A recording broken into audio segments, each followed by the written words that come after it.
So, you want to get into Major League Soccer. Well, that's what I'm assuming since you decided to listen.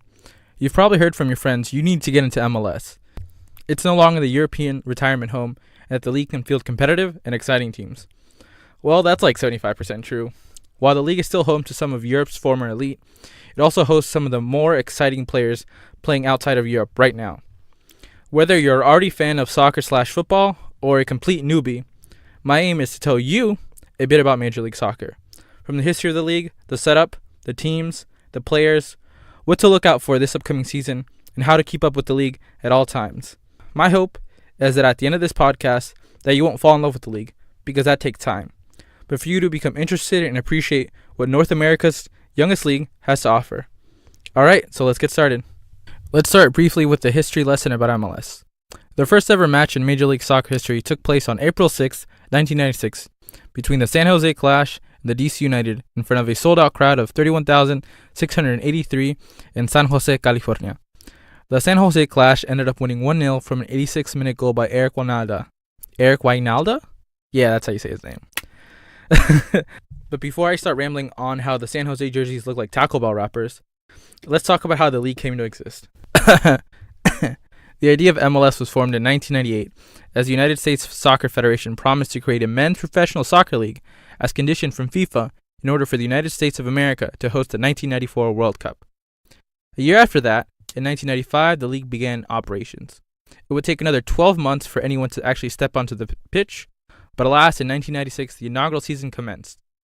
In that first season, 10 teams would participate. Those initial franchises were the Columbus Crew, DC United, the New England Revolution, the New York/New Jersey Metro Stars, the Tampa Bay Mutiny, the Colorado Rapids, the Dallas Burn, the Kansas City Wiz, the Los Angeles Galaxy, and the San Jose Clash.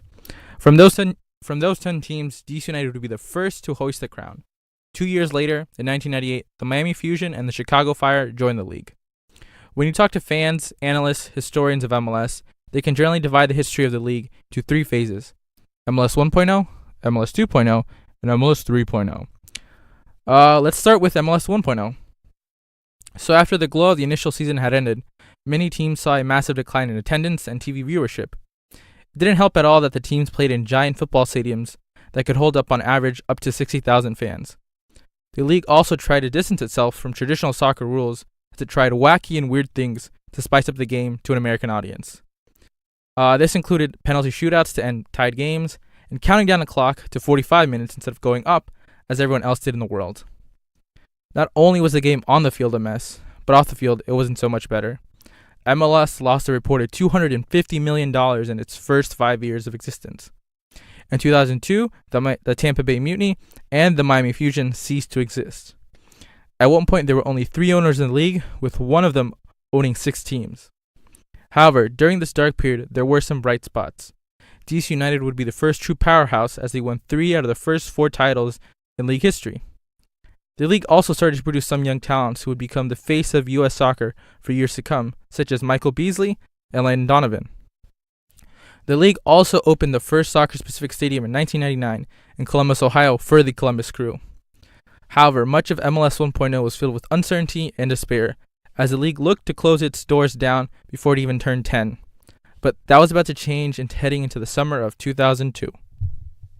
While I don't want to spend a lot of time talking about the U.S. men's national team, you cannot talk early MLS without at least mentioning the national team, since a lot of the league's success is tied to the national team and the domestic audience.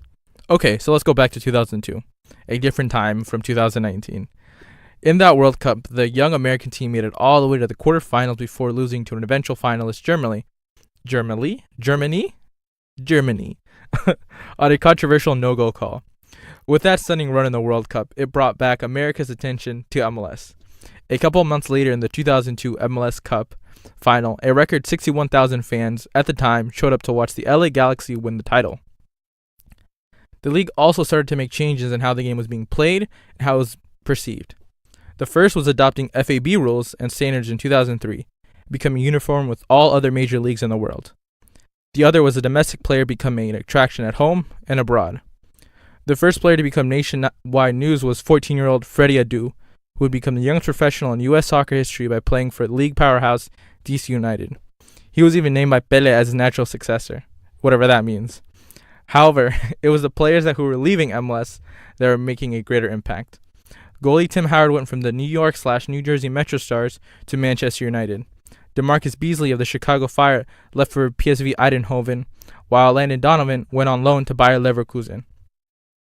Some league owners even decided to leave the football stadiums that they had once called home and move it into more soccer-specific stadiums that fit the crowds they were attracting. Say that kind of 4 or 5 times fast. Soccer-specific stadiums. See, I can't do it. I have bad pronunciation. The league even decided to replace the 2 teams it lost in 2005 with Real Salt Lake and Chivas USA, an extension of the historic Mexican club Chivas de Guadalajara. In 2007, MLS 2.0 started to take shape. The first step was the creation of the first club outside of the United States in Toronto FC, and the expanding of the league that included the Seattle Sounders, the Philadelphia Union, the Vancouver Whitecaps, the Montreal Impact, and the Portland Timbers. The second, and probably the more important step, was the signing of David Beckham to LA Galaxy from Real Madrid. With that signing, it not only ushered in a new rule, the DP rule, which allows teams to sign 3 players outside of the designated payroll assigned by the league, but it also brought in international recognition. This is where the league began to get its reputation as a retirement league for older European superstars. In the following 5 years, the league brought in Thierry Henry, Robbie Keane, Rafa Marquez, Cuauhtémoc Blanco, and many more. During this phase of MLS 2.0, the LA Galaxy became a dominant side and won 3 titles. But smaller teams such as Sporting Kansas City, formerly known as the Kansas City Wiz, who kind of have decent jerseys back then, Real Salt Lake, and the Colorado Rapids all won titles. The ending years of MLS 2.0 also brought in one more World Cup run for the aging U.S. stars of the mid-2000s. However, the last contraction as of date in MLS happened during this era, as Chivas USA ceased to exist after the 2014 season. MLS 3.0 can be characterized as more expansion and the transition from a retirement league into a league where young Latin American superstars come to play before they are lured to Europe. The teams that began life in MLS 3.0 include New York City FC, Orlando City SC, Minnesota United, Atlanta United, Los Angeles FC, and the newest of the bunch, FC Cincinnati. The league also has plans to incorporate the following cities into MLS: Miami, Florida, Nashville, Tennessee, and Austin, Texas. Even though a majority of the teams, players, and coaches are American, a recent trend that has happened as the league has become more Latin American-centric. More and more expansion teams are no longer trying to buy the aging European superstars to lure in fans and anyone else, but they are rather targeting younger South American talent from either Europe or directly from South America. Atlanta United has had this vision and made all of its designated players in its first year South American, and combined them with a South American coach, Tata Martino, to take the reins in its inaugural season. The history of MLS is a young one, filled with many ups and very low downs. But the league persisted, and it eventually grew from the original 10 teams in 1996 to the 24 that sit today. Alright, so Major League Soccer is made up of 24 teams, 21 in the United States of America and 3 in Canada. The 24 teams are divided into 2 conferences. The Eastern, which is comprised of 12 teams located in the eastern part of Canada and the U.S. The other conference is the Western, which is comprised of 12 teams located in the Midwest and Pacific region of Canada and the U.S. The 24 teams play a total of 34 regular season games, 17 at home and 17 away. The teams in the Eastern Conference are Atlanta United, the Chicago Fire, the Columbus Crew, Fresh Face FC Cincinnati, DC United, Montreal Impact, the New England Revolution, New York City FC, the New York Red Bulls, Orlando City SC, the Philadelphia Union, and Toronto FC. The teams in the Western Conference are the Colorado Rapids, FC Dallas, Houston Dynamo, the LA Galaxy, LAFC, the Minnesota United, the Minnesota United, the Portland Timbers, Real Salt Lake, the San Jose Earthquakes, the Seattle Sounders, Sporting Kansas City, and the Vancouver Whitecaps. The regular season, or the normal course of the league, is played between March and October. MLS follows the same points rules as all other major leagues. If a team wins, 3 points is awarded. If 2 teams draw, both teams receive 1 point, and if a team loses, obviously, they receive nothing. There is no such thing as overtime to settle a draw. If the game remains tied after 90 minutes, well, then it's a tie. The team with the most points after the end of the 34-game season is awarded the Supporters' Shield. In most leagues around the world, the team with the most points at the end of the season is the champion. But in MLS, it doesn't quite work like that. To crown a champion, MLS goes through a postseason called the playoffs. 14 teams participate in the playoffs. 7 from each conference qualify, with the top 2 teams with the most points from each conference receiving a bye. The bye means they will not play in the first round of the playoffs and automatically qualify for the semifinals of each conference bracket. As mentioned, the 5 other teams must place one another in single elimination matches to move on to the next round of the playoffs. These teams compete until there are only 2 teams left, one representing the Eastern Conference and the other the Western Conference. MLS Cup is the final, and it is a winner-take-all one-legged affair. The final is played at the home field of the team with the better record. The MLS Playoff and Cup is a culmination of the entire season and lasts from October to November. However, MLS teams participate in more than just the regular season and the playoffs. The 3 teams in Canada compete in the Canadian Championship. This is a tournament played against teams from other Canadian soccer leagues. The 3 Canadian MLS teams are usually the heavy favorite to win the championship each year. The U.S. Open Cup is another tournament where U.S. MLS-based teams and U.S. teams from other domestic leagues play. Similar to the Canadian Championship, the MLS teams are favored to win the championship every year. These competitions are usually played in between the regular season and last until the end of summer. For the top MLS performers, not only do they make the postseason, but they also qualify for the CONCACAF Champions League. If you are already familiar with European soccer, this league is kind of similar to the UEFA Champions League. It is an intercontinental league comprised of the top teams from North America, Central America, and the Caribbean. The league is also a knockout tournament comprised of 16 teams by the time MLS teams get in there. Up to 5 MLS teams can make the competition annually. The way those 5 teams can be selected are by the following. A, you win the MLS Cup. B, you win the Supporters' Shield. C, you win the domestic cup of each country, Canada or the US. Or you also be the other conference leading point getter. The competition is usually played from the beginning of March until May, with each leg in the tournament being a 2-legged affair, including the final. As you may have picked up, there is no promotion relegation in MLS. The 24 teams that are in the league this year will be the same next year, unless there's an expansion. While there may be other domestic leagues in Canada and the US, those teams will never participate in MLS, unless they meet the certain requirements to become an MLS franchise. But that is another discussion for another day. MLS teams must also abide by a salary cap, which means teams cannot go over the allotted amount of payroll for its players. However, there are some exceptions, with the biggest one being the designated player rule. But we will go a bit more in depth later. With the salary cap, the league has experienced far more parity, and as a result, there's only been one repeat MLS Cup winner this decade. For a team to be dominant for multiple seasons, they need to have a core group of players, a flexible manager, and a robust front office that will often have to replace its best player season after season. As you can see, MLS is not a simple competition. Teams can often participate on 3 fronts: the league, the domestic cup, and for the elite, the CONCACAF Champions League. Before we start talking about the stars of the league, let's quickly go over some things about the players of MLS. Each team in MLS gets to have 28 players on its roster. 18 of those make the match day squad. The average salary in MLS is about $373,000. The league average is lower than the yearly average wages of the Liga Mexicana, the Championship in England, and the Eredivisie in Holland. As mentioned earlier, MLS imposes a salary cap on each team, so an owner does not overspend on its team, and it doesn't create an imbalance between the teams located in the bigger markets, such as New York and Los Angeles, and smaller markets such as Columbus and Kansas City. However, there is a way to get around this, and that is the designated player rule, or the DP rule. This rule allows a team to sign up to 3 players outside of the designated salary cap at any wage they want to pay that player. Usually, the DP slots are reserved for the superstars of the team. Previous and current DPs include David Beckham, Thierry Henry, Cuauhtémoc Blanco, Robbie Keane, Landon Donovan, Steven Gerrard, David Villa, Andrea Pirlo, Jovinko, Frank Lampard, Kaká, Bastian Schweinsteiger, Wayne Rooney, Carlos Vela, Didier Drogba, Rafa Marquez, and Tim Cahill. These players can often make 10 times more than the league average salary. Players can come into the league in many ways. One is obviously through transfers, which runs in January and through the summer.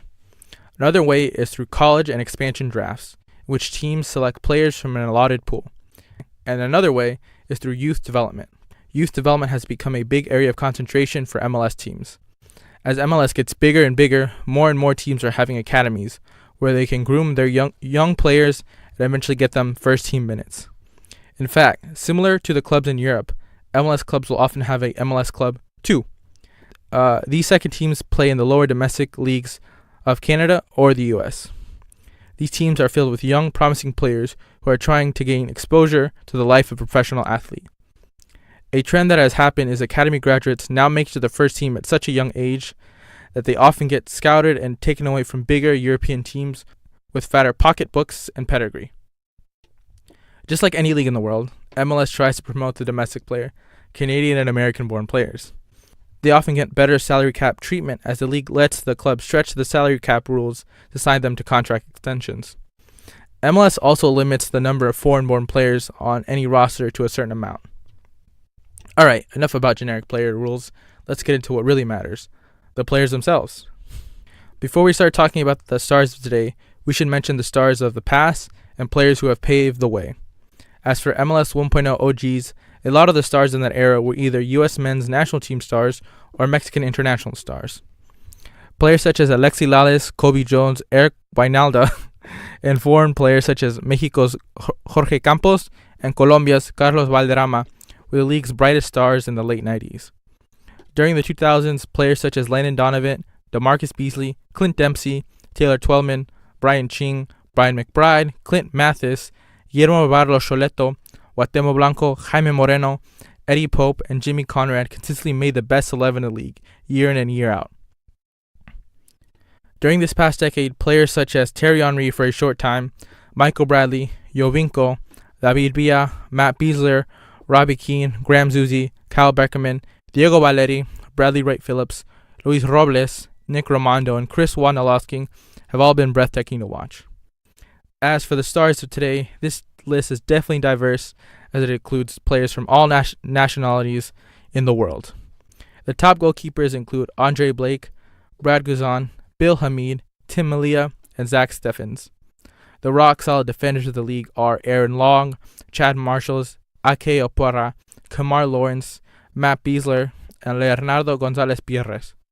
The top midfielders include Wayne Rooney, Luciano Acosta, Ignacio Patti, Federico Higuain, Romain Alessandri, Diego Valeri, Nicolas Lodero, Diego Charra, Jonathan Dos Santos, Felipe Gutierrez, and Roman Torres.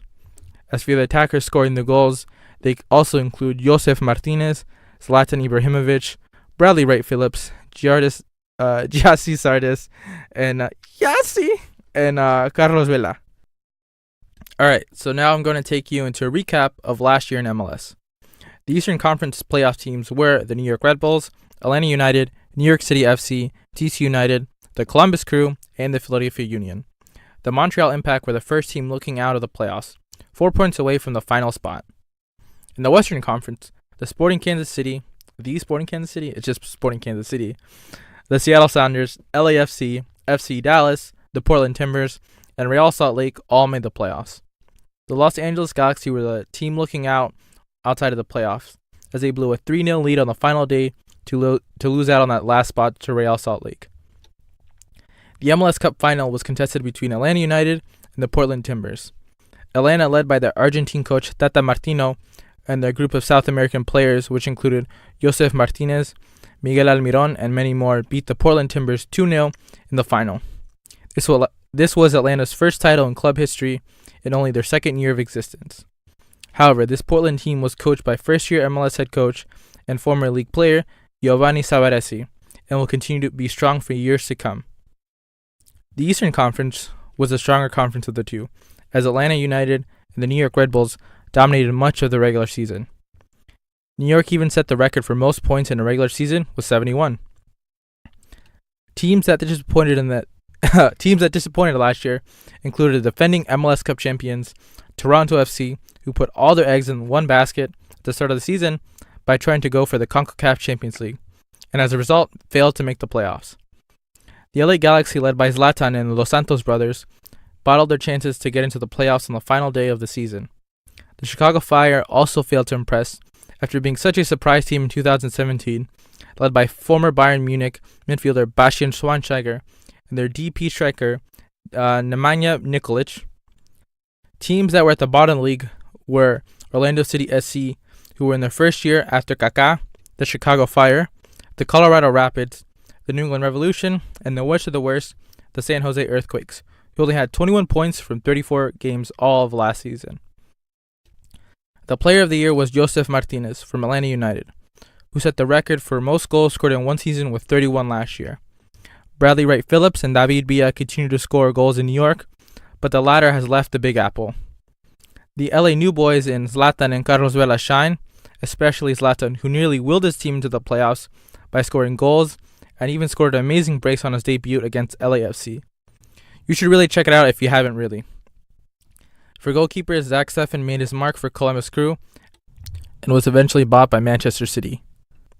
For the Western Conference leader in points last year, Sporting Kansas City midfielder Felipe Gutierrez and goalie Tim Melia were consistent all of last season. Luciano Castro and especially Wayne Rooney dragged the near bottom of the league DC United in the summer and helped them make the playoffs last year. As for the other competitions and cups, since the New York Red Bulls finished with the most points in league history, they of course won the Supporters' Shield. The third time in the past 5 years they have done that. Houston Dynamo won the US Open Cup, and Toronto FC won the Canadian Championship. No MLS team won the CONCACAF Champions League. However, Toronto made it all the way to the finals before losing on penalties. Now I'm going to quickly do a season preview.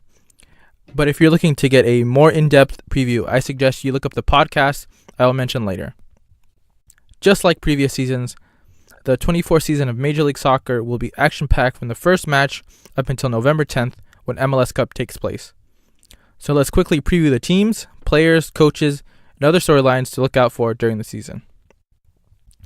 As for team storylines to watch the season, the big one will be whether Atlanta United can repeat as MLS Cup winners. There hasn't been a back-to-back Cup winner since the LA Galaxy did it back in 2011 and 2012. They will bring back much of the core that won them the title last year, with the only piece that is missing is talisman midfielder Miguel Almiron, who left for Newcastle United of the Premier League. Atlanta hopes that the South American Player of the Year, Pity Martinez, can slot right in and keep this well-oiled machine running. The city you should look out for is Los Angeles. First, can the LA Galaxy led by Zlatan make the playoffs after missing it for 2 years in a row? They have had a rocky time after the success of the early 2010s and the departure of Bruce Arenas and their core group of players. However, the LA Galaxy are now managed by former MLS great Guillermo Barros-Choleto, who just led Argentine giants Boca Juniors to the Copa Libertadores final. The other team in Los Angeles is, of course, LAFC, and the question has to be whether they can take the next step to MLS Cup after making it to the playoffs in their inaugural season. LAFC, led by veteran head coach Bob Bradley, had the team playing great attacking football, but it was their defense that oftentimes let them down late in games. FC Cincinnati will be playing in their inaugural season this year in MLS, after playing in the second division USL. They'll be managed by Alan Coach, and will have some familiar MLS faces such as Fernando Adi, Kendall Watson, and Greg Garza, who just won the Cup with Atlanta. While this team is not expected to make the playoffs, the last couple of expansion franchises in MLS have made it to the playoffs in its first year, with the exception being Minnesota United. Other teams to look out for include DC United and whether they can continue their blistering form once Wayne Rooney joined the team in the summer. The two New York clubs, and especially NYCFC, who's playing without Spain legend and really NYCFC legend David Villa, the two Cascadian clubs, Portland and Seattle, the San Jose Earthquakes, who are just trying to rebound from a disastrous season, and Sporting Kansas City, who was really a dominant and consistent team all of last season. Well, now it's the players' turn. In Atlanta, can Josef Martinez keep up his scorching first 2 seasons of MLS? Last year, he broke the record for goals scored in a single season, and he won the regular season and MLS Cup MVP. Also, with the departure of Miguel Almiron, can either one of their South American DPs they brought in step up and replace Almiron's output? Those players would be the 19-year-old Ezequiel Barco, who set the previous record transfer fee last season, in MLS when he joined Atlanta, but had a disappointing first season. The other would be Pity Martinez, who was the South American Player of the Year after he led Argentine giant River Plate to the Copa Libertadores Championship. Pity Martinez is the older of the two and looks to be more of a natural fit to slot into Almiron's role. Alright, let's move back to the West Coast and talk about everybody's favorite player, Zlatan. He had a fantastic first season in MLS by scoring 21 goals last year. He has announced that he will break every record at MLS, and for everyone's sake, let's hope he does. Some other players to watch out for include the Philadelphia Union's new DP and Mexican international Marco Fabian, LAFC's Uruguay Diego Rossi, Nani, who is Orlando City's SC's new designated player, Wayne Rooney's second season in the capital, Bradley Wright Phillips banging the goals in for the Red Bulls, Diego Valeri in Portland, Chris Wondolowski, who is aging but is just one goal away from breaking the record for most goals scored in MLS history, which is currently held by Landon Donovan, and U.S. men's national team legend Tim Howard's last year as a professional. As for some younger players to watch out, they include Ezequiel Barco of Atlanta, Andrew Carlton of Atlanta, Efrain Alvarez, Georgi Mihailovic, Mateus Jorgensen, and what other youth player FC Dallas comes out with. A batch of Argentine managers are what you need to look out for. Let's start with the one I've already mentioned, Guillermo Barros Choleto, who is taking over a rocky LA Galaxy team. The next is former Chivas de Guadalajara manager Mateas Almeida, who is attempting at least to get the San Jose Earthquakes out of the cellar. He does have experience in doing this task, as he took relegated River Plate back to the first division, and Chivas, who were nearly relegated, led them back to the Liga MX crown and the CONCACAF Champions League title. Two other familiar coaches who are with new teams include Atlanta United's new manager, Frank de Boer, and the Columbus Crew's new coach, Caleb Porter. Frank de Boer comes from Europe after having played and coached for some of the bigger teams over there. However, his past couple jobs, Inter Milan and Crystal Palace, have ended terribly. His job is just to continue the success of the first 2 years in Atlanta and hopefully become the first MLS club to win the CONCACAF Champions League. In Columbus, former Portland Timbers coach Caleb Porter also hopes to pick up some of the recent success of U.S. men's national team head coach Greg Berhalter and guide the Crew further along in the playoffs. Other big name and new coaches to keep an eye on include Bob Bradley, Giovanni Savaresi, Luchi Gonzalez of FC Dallas, and Peter Vermes of Sporting Kansas City. As for rivalries in the league, I will quickly list the rivalries and derbies the league has. In New York, there is the Hudson River Derby between the New York Red Bulls and NYCFC. I think it could also be called the Battle of New York. Initially, the Red Bulls dominated the derby back in 2015 and 2016, but NYCFC has made a bit more competition of it. Next, we have the newest rivalry between the Columbus Crew and FC Cincinnati called the Hell is Real Derby, because a billboard on the highway labeled it that. The LA Galaxy are involved in two derbies. The first one is the California Clásico, which includes the Galaxy and the San Jose Earthquakes. The second, and the younger of the two, is El Tráfico, which involves LAFC and is a reference about the amount of traffic in the city of Los Angeles. We have the Texas Derby, which is between FC Dallas and the Houston Dynamo, and the winner gets a cannon. The northwest part of the league has a triage of derbies between the Seattle Sounders, the Portland Timbers, and Vancouver Whitecaps. But in my opinion, the league's best rivalry is between Seattle and Portland. This is really the league at its best in fan culture, and it has roots dating back to the 1970s. I want to tell you, the listener, where to watch the games and how to keep up with the league on a week-to-week basis. As to where to watch the league, I'm assuming most of you who are listening to this podcast are American or live inside the United States. I can safely tell you the networks to watch it on. MLS is broadcast among 3 networks: ESPN, Fox and Fox Sports, and Univision, which can include Unimas, Univision, and UDN. Additionally, some of the games are often streamed on either Facebook, Twitter, and YouTube. And depending on where you live, there's often a local broadcast of the team that is nearby. You can also sign up for the package from MLS and ESPN Plus to watch any MLS game at any time during the entire season. MLS, to my knowledge, has a very good social media presence, whether it's Instagram, Twitter, or Facebook. If you need to have up-to-the-minute news on the league, then I suggest following them on all those platforms. The players themselves are easy to find and interact with. Instagram gives you an inside look on what these players do on a daily. The league also has a strong relationship with its former players and coaches. You can often see them host or be part of podcasts, YouTube channels, charity events, and other TV shows. The next thing to cover here are YouTube and podcasts. So let's get started with YouTube. Former player and star defender Jimmy Conrad has a pretty cool channel where he covers all things MLS. The channel includes weekly power rankings, FIFA career journeys, team of the weeks, and so much more. MLS itself has a pretty good channel. On the MLS YouTube channel, you can find post-game reactions to the biggest game, pre-game shows with former players and coaches who are still involved with MLS, mini documentary series, league-wide announcements / press conferences, and backstage access to some of the biggest moments throughout the season. If you need to find out something about the league, you can always go to their YouTube channel and probably find it there. The Soccer Cooligans, who also have a successful podcast, post the video versions of their podcasts onto YouTube. If you want to know the individuals who are involved in MLS and the American soccer community, I definitely recommend subscribing to their channel. The Interviews, who are from Toronto, also have a great YouTube channel. There you can find the video form of their weekly podcasts. But the thing that got me to subscribe are their tactical analysis videos. In these 10 to 12 minute videos, they have a tactical breakdown and highlight the biggest matches of late. Alright, let's move on to podcasts.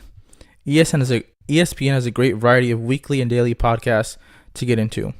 ESPN FC is a daily show that has turned into a podcast, and they cover everything in soccer for about 30 to 40 minutes daily. Former league players who appear on the show include Ali Moreno, Shaka Hillslop, Brian McBride, Hercules Gomez, and include former New England Revolution head coach Stevie Nicol. Two more ESPN podcasts include Caught Offside and the Max and Herc podcast. Yeah.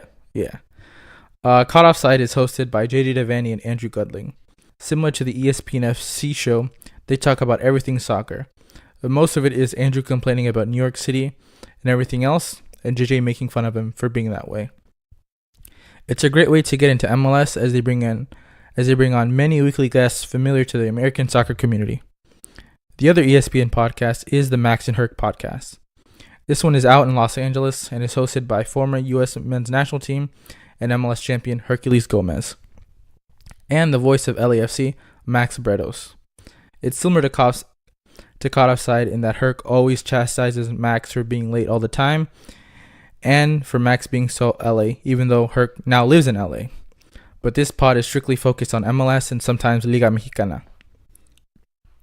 This podcast is also Latino-centric, as they sometimes make references to only things un-Americans will understand. But if you know, you know, and it only makes the pod better. Let's move on. Let's move away from ESPN and talk about other popular MLS and American soccer podcasts. The Alexi Lalas State of the Union podcast is a podcast hosted by former U.S. men's national team defender and former rock star, I guess, Alexi Lalas, where he talks about soccer through the eyes of an American. The Men in Blazers, who have exploded from their days of being locked in a closet in the trash part of Soho, is hosted by Roger Bennett and Davo, somebody else, TV executive. Roger's from England, but honestly, he is a converted American and often gets exclusive interviews with players and coaches. The Cooligans, which I have already mentioned, is a podcast hosted by stand-up comedians Alexis Guerreros and Cristian Polanco, who bring in former and current players, influencers, journalists, and themselves to talk about the American soccer community in a comedic way. They are also from New York City. It used to be kind of NYCFC centric, but they have shifted to talk about the league as a whole and about anything else happening in the American soccer community. While I don't listen to these podcasts, I've been told and have looked up online that they're also very good, and they include The Culture of Soccer, Extra Time Radio, which is MLS's official podcast, the Planet Football podcast, Culture Soccer, Double Pivot, Radio Cascadia, and The Total Soccer Show. As you may have guessed, each team probably has a podcast where a group of supporters talk about the team. Well, you're right, but there are way too many lists, so I'm just going to include a link to the league's official website so you can find them all. I'm pretty sure if you just Google X MLS team name podcast, something will pop up that you will eventually like. Alright, so there's no excuses to not get into the league and follow MLS consistently. From watching it on TV, on your small or big phone, your tablet if you have that cash flow, anything else, you can basically watch it anywhere. If you happen to not watch TV, you can always listen to the many podcasts out there about the league or a specific team, or hop on YouTube to find out so much. MLS is entering its 24th season, and it's an exciting time to be part of the league. It has definitely grown from those 10 teams in 1996 to the 24 that sit today. At the end of the day, I hope you take the next couple of months to follow Major League Soccer and see what it has to offer. Alright, that's the end. You can follow and find the There's Ways One Goal podcast on any major podcast platform.